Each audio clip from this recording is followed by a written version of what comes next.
Hey everyone, today is Friday, June 10th, 2022, and yesterday we had the first day of Summer Game Fest. Since there's no E3 this year, Summer Game Fest is basically kind of all we're getting in terms of like big gaming conventions. Sony did have their own State of Play last week, I think, and Xbox and Bethesda have their showcase this coming Sunday, and I also wouldn't be surprised if we get Nintendo Direct next week sometime. But other than that, this is the big event of the summer, at least until August when there's Gamescom. So I just wanted to hop right into things, share my thoughts with you guys, and also kind of see like what your thoughts were on this. So opening up the presentation, we got our first like kind of gameplay footage of Street Fighter 6. It looks pretty cool. I know it's a very historic franchise, but I'm not really that into Street Fighter, if I'm being honest. The only real like fighting games that I'm kind of into is Super Smash Bros. And Injustice, I guess. Mortal Kombat's also pretty cool. But a big reveal we got was the Modern Warfare 2 gameplay. We got like our first kind of in-depth look at the campaign and stuff, and it looks really great. I'm hoping that it's good. I think that, well, this Call of Duty needs to be good if there isn't going to be one next year. So I really hope that all of this isn't just for show and that this game is going to run smooth and just the mechanics are extremely well polished. This game is coming out for current gen and last gen consoles, but regardless of where you're buying it, it looks like it's going to be $70 for the base game. We also got a look at the Callisto Protocol, which I think looks super sick. It's from the original creators of Dead Space, which you can totally see the parallels there between the two. If you've never played Dead Space, I highly recommend it. It is super great. It's a bit older now, but I think it still holds up really well.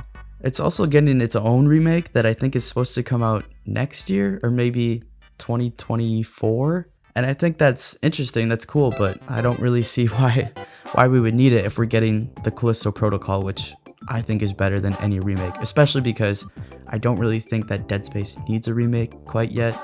We also got to look at this game called Witchfire. I'm not gonna lie, I've never heard of it until I watched Summer Game Fest this year, but it looks pretty sick. It kind of sucks that I think it's only coming to PC, but it looks pretty dope. Same with the Fort Solace game.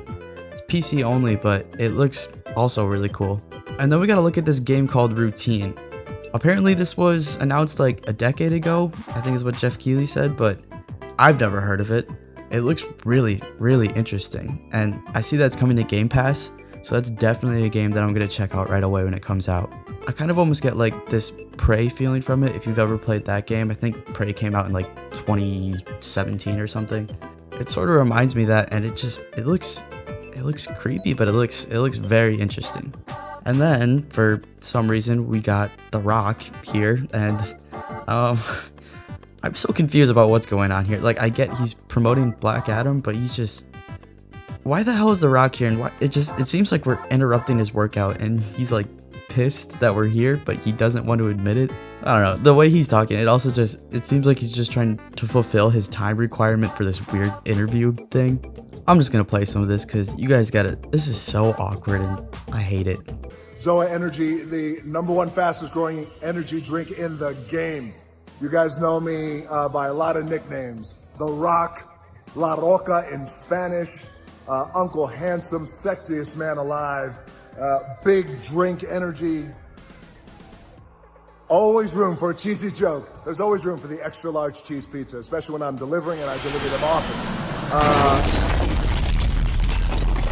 Then we got a Dead Island 2 like parody trailer, and it was for Goat Simulator 3.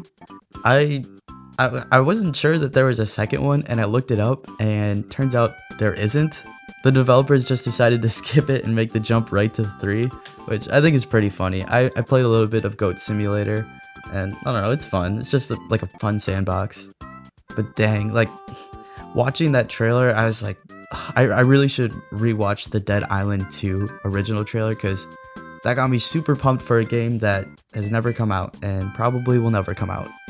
Then we got some more talk about the Cuphead DLC. That's pretty cool. And also a look at a new game called TMNT Shredder's Revenge. It looks super fun. You can have up to 6 players play together. It just looks like a fun like casual beat 'em up. And then we got Game Pass on Samsung TVs. I think that's That's interesting. I'm really curious to see how that plays out. I feel like it's basically going to be like cloud gaming, and then you just connect your Xbox controller to your TV. I'm not really sure how well that's going to play out. I don't think cloud gaming's quite there yet. It still feels like it's just not fast enough.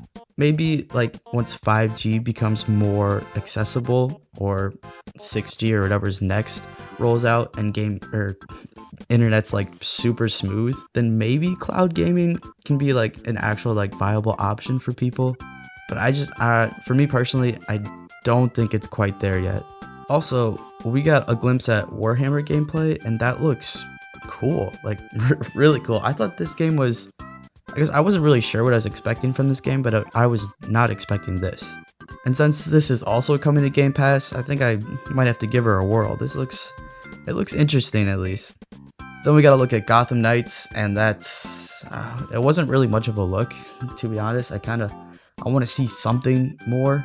There wasn't really anything here that really, I don't know, changed my expectations for this game at all. And last but not least, we got the announcement of The Last of Us Part 1 remake.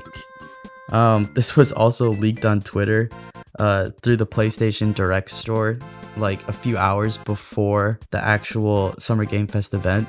So I feel kind of bad for Jeff Keighley. That kind of sucks because they saved that announcement for last. But I would also like to point out that this is coming September 2022. So I was right in my bold predictions for 2022 video. So kind of crazy, but I think that The Last of Us 2 remake will be released this year. I think it'll come out this holiday season. Last of Us remake is coming out this fall. We also heard that Naughty Dog is still working on their big multiplayer game that's like kind of Last of Us inspired or whatever. I guess we're gonna get more info on it next year. They also gave us an update on the Last of Us TV show, and apparently today, this Friday that I'm recording this, is the last day for their initial filming. So we probably will be getting some sort of trailer soon. They went on to say that they believe that the Last of Us TV show is the most authentic video game adaptation yet, that's interesting. I hope so, because historically, video game adaptations have not been good. Troy Baker and Ashley Johnson also have roles in the show, but they are keeping it a secret. It's going to be maybe new characters, or maybe just characters who are already established and they're just kind of being there. They did say it's going to be more than just a cameo, like they actually have like significant parts to play in the TV show. So yeah, that looks super interesting. I hope it's good. I love Pedro Pascal, and I have HBO Max, so I have no reason not to watch this when it comes out. But I'm also kind of interested in The Last of Us remake. They say that they built this from the ground up specifically for the PS5, which is fascinating to me, I want to say, because, I don't know, this game is not that old and it already got a remaster. So I'm really curious to see like what the major differences will be besides just some performance and graphic changes. I've also never played The Last of Us, so I was going to save it for this summer, kind of go through my backlog, but I don't know why I would, since the remaster is coming out this fall. My train of thought is, why would I pay $15 for The Last of Us Remastered when I can pay $70 for it this fall instead? Anyway, that was about all that was showcased on this initial day of Summer Game Fest. Like I said, it's still kind of going on today and maybe tomorrow. For sure Sunday, because it's going to be the Xbox and Bethesda thing. But overall, I went in kind of expecting nothing for Summer Game Fest this year, so I was pretty pleasantly surprised. Modern Warfare 2 has got me excited. I really hope it's good. Callisto Protocol looks really great. I also saw some new games that I'm really excited for, like Routine. And it was kind of fun to just see some video game stuff that's just all together at once at a big, weird, nerdy convention. But I'm interested to hear, what did you guys think of this? Was there anything on here that really caught your eye, or is it just sort of mediocre? I know it's not like super game changing. There's anything like, oh, I need to watch Summer Game Fest, but it was still, I didn't think it was disappointing, I guess. Also, my expectations were lower than probably most people, so take that as you will. But anyway, let me know what your guys' thoughts are on Summer Game Fest this year. Do you have any predictions for the Xbox Bethesda showcase this Sunday? If you do, feel free to drop your thoughts below in the comments. I appreciate you guys as always. I hope you have a great weekend, and I will catch you on the next one.